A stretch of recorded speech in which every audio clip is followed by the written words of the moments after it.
Office of the Coordinator of Inter-American Affairs presents Belo Horizonte, a planned city with a plan.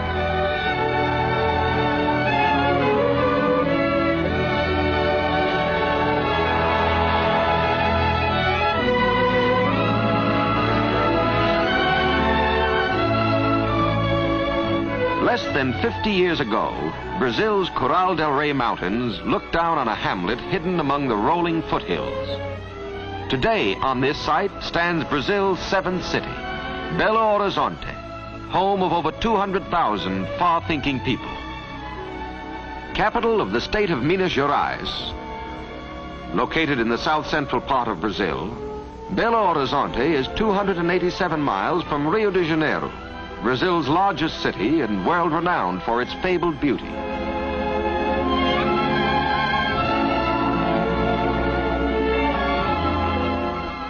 "463 miles from São Paulo, Brazil's second city and the ranking industrial city of Latin America.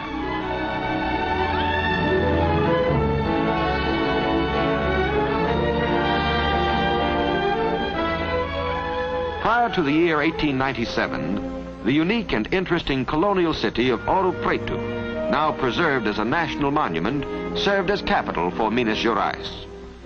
But enterprising mineiros, or miners as citizens of this state are called, with characteristic foresight saw the need for a more centrally located city, one which would permit unlimited expansion. The foothills of the Coral del Rey Mountains were selected as the site. But before ground was broken, literally before one pickaxe disturbed the serenity of the lovely hills, engineers and architects translated into maps and blueprints the hopes and dreams of the founding fathers. A people's pride envisioned this model inland city. A people's spirit and strength built it. Justifiably proud is the Mineiro of his public buildings and his leading officials. The governor's palace, residence of the state's chief executive, the Department of Interior, the Department of Agriculture, the Department of Education, the main post office, the City Hall, executive offices of the mayor, capable, enthusiastic Dr. Juscelino Kubitschek. But Belo Horizonte is more than a seat of government. It is the commercial hub of a state fabulously rich in natural resources. A visit to the Feira de Amostras, a building erected to house a permanent exposition of the economic wealth of this great state, will help to explain the phenomenally rapid growth of its principal city. It has been said that the state of Minas Gerais has a chest of iron and a heart of gold. Here, the history of gold is the history of colonial Brazil under Portugal, and more particularly of the development of the state of Minas Gerais. For 350 years, in this oldest, richest gold mining community of Morro Velho, within sight of Belo Horizonte, Brazil produced more gold than the rest of the Americas combined. Intensive and careless exploitation, plus a natural depletion in reserves, has reduced Brazil today to 12th place among world producers. Even this comparatively small output of gold reflects itself on the economic life of the city.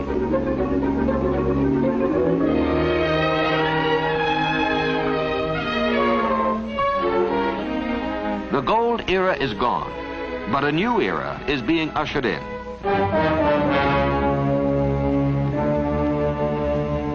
King Iron, long a slumbering giant in the mountains of Minas Gerais, is beginning to stir. 1/4 of the total known iron reserves of the world are in Brazil. At Itabira occurs the largest single deposit. The hilly streets and roads in and around this mining town are literally made of iron.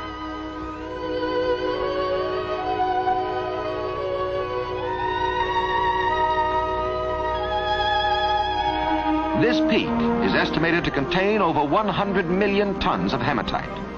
So high grade is the ore that the average will assay 68% of a theoretically possible 72% of pure iron. The railroad from Belo Horizonte is being extended to the peak, by cutting through mountain passes and by filling in deep gorges. Building roadbeds is no simple engineering problem in this rugged terrain, but the work goes on. The ore, much of which will be used to make these very rails, is loaded into heavy-duty trucks and hauled several miles to the railroad terminus. From this point, the ore train proceeds toward the railroad yards of Belo Horizonte.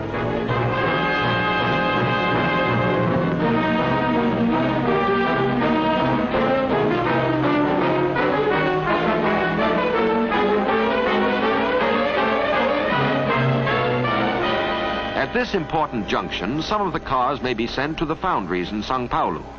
Most of them will go on to a large steel, wire, and rail mill at Monlevade, employing over 2,000 people. This mill, the only rail rolling mill in South America, is but the vanguard of even larger mills and foundries now in construction.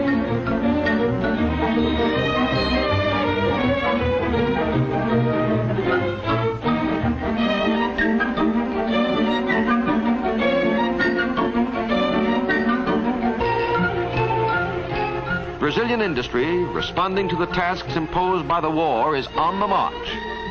Well do the Mineiros know that in this great drama, on which the curtain is now only rising, their state and their capital city are destined to play important roles.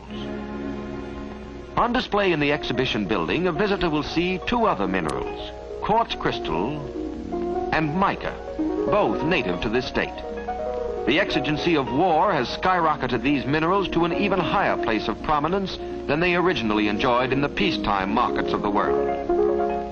Quartz crystal, of which this mounted specimen is an outstanding example, today is an indispensable strategic material. It's the special electrical property of this mineral which has made it possible for the armed forces of the United Nations to have such highly sensitive and accurate communicating and detecting devices.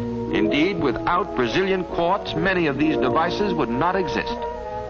While a great share of the mining operations is done by mechanized equipment, manual labor is imperative in order to prevent injury to the crystal. Enjoying equal fame with quartz as an essential sinew of war is mica. The property of heat and electrical resistance makes this mineral invaluable in the manufacture of airplane spark plugs, radio tubes, magnetos, and many a secret military device. Again, from the rich subsoil of Minas Gerais comes this vital material.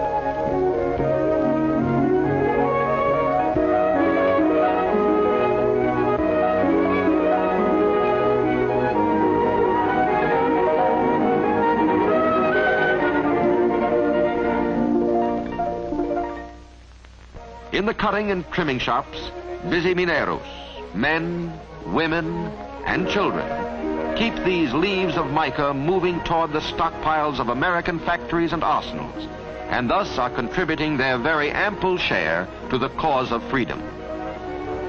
Numerous and varied are the other minerals on display at the Feira, all of them contributing to the prosperity of Belo Horizonte. No wartime aristocrats, but worthy of more than a mention, are manganese, chromium, aluminum, silver, nickel, graphite, calcium, kaolin, columbite, and zirconium. Belo Horizonte is also the center of Brazil's steadily growing diamond industry. This diamond, named in honor of Brazil's President Vargas, is the fifth largest diamond in the world, weighing 726 carats. In the production of semi-precious stones, the state of Minas Gerais is the undisputed leader of the world.